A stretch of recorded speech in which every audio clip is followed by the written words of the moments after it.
ఇప్పుడే country delight యాప్ని download చేసుకోండి. Download the country delight app now.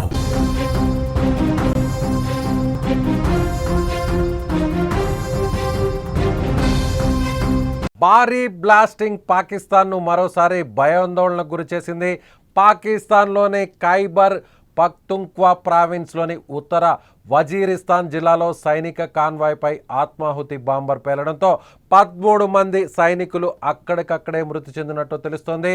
ఈ ప్రమాదంలో మరో 10 మంది సైనికులు 19 మంది పౌరులు గాయపడినట్లు సమాచారం అందుతోంది.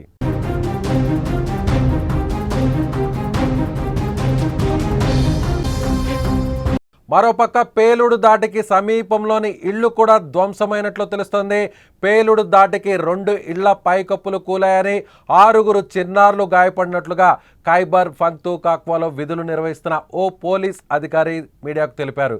ఈ ఘటనకు తామే బాధ్యులమని ఇప్పటి వరకు ఏ ఉగ్రవాద సంస్థ ప్రకటించకపోయినప్పటికీ ఈ ప్రాంతంలో తెహ్రిక్ ఈ తాలిబాన్ పాకిస్తాన్ తరచూ దాడులు చేస్తుంటుంది. పాకిస్తాన్ మీద ఈ సంస్థ తరచూ దాడులు చేస్తుంటుంది. పాకిస్తాన్ అంతటా ముఖ్యంగా ఖైబర్ పఖ్తుంఖ్వా, బలూచిస్తాన్ ప్రాంతాల్లో మిలిటెంట్ల దాడులు పెరుగుతున్న నేపథ్యంలో తాజా ఆత్మాహుతి దాడి జరగడం ఇప్పుడు పెద్ద చర్చనీయాంశంగా మారింది.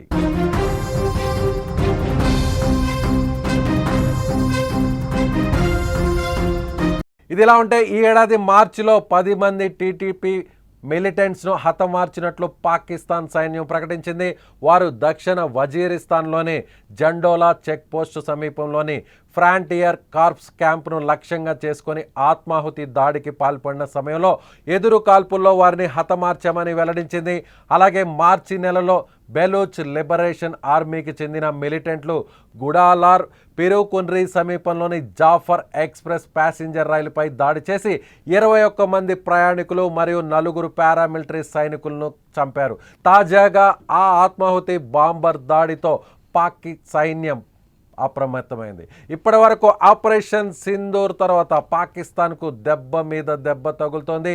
పాకిస్తాన్ సైన్యం ప్రయాణిస్తున్నటువంటి వెహికల్ మీద ఇప్పుడు సూసైడ్ బాంబర్ అటాక్ చేయడం ఇప్పుడు పెద్ద ఎత్తున చర్చనీయాంశంగా మారింది.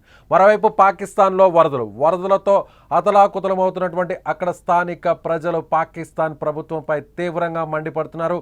పాకిస్తాన్ ప్రభుత్వం ఎలాంటి సహాయక చర్యలు, ఎలాంటి ముందు జాగ్రత్త చర్యలు తీసుకోవట్లేదని, అందుకే వరదల్లో 100 మంది చిక్కుకుపోయారని పాకిస్తాన్ ప్రజల్లో అసహనం వ్యక్తమవుతుంది. మరోవైపు ఆపరేషన్ సింధూర్లో చావు దెబ్బ తగిలినటువంటి, అంటే కోలుకోలేని దెబ్బ తగిలినటువంటి పాకిస్తాన్కి ఇప్పుడు మరోసారి ఇంటర్నల్గా కూడా, సో అంతర్గతంగా కూడా అక్కడ ఉన్నటువంటి కొంతమంది మిలిటెంట్లు పాకిస్తాన్ సైనికుల మీద ఇప్పుడు దాడి చేయడం పెద్ద ఎత్తున చర్చనీయాంశంగా మారింది. సో ఇప్పుడు పాకిస్తాన్కి ఇది అవమానకరంగా మారిందా? సో పాకిస్తాన్ సైన్యం దీనికి ఎలాంటి సమాధానం చెప్తుంది? సో ఈ దాడికి పాల్పడింది ఎవరో మరికొన్ని గంటల్లో కూడా స్పష్టంగా సమాచారం వచ్చేటువంటి అవకాశం ఉంది.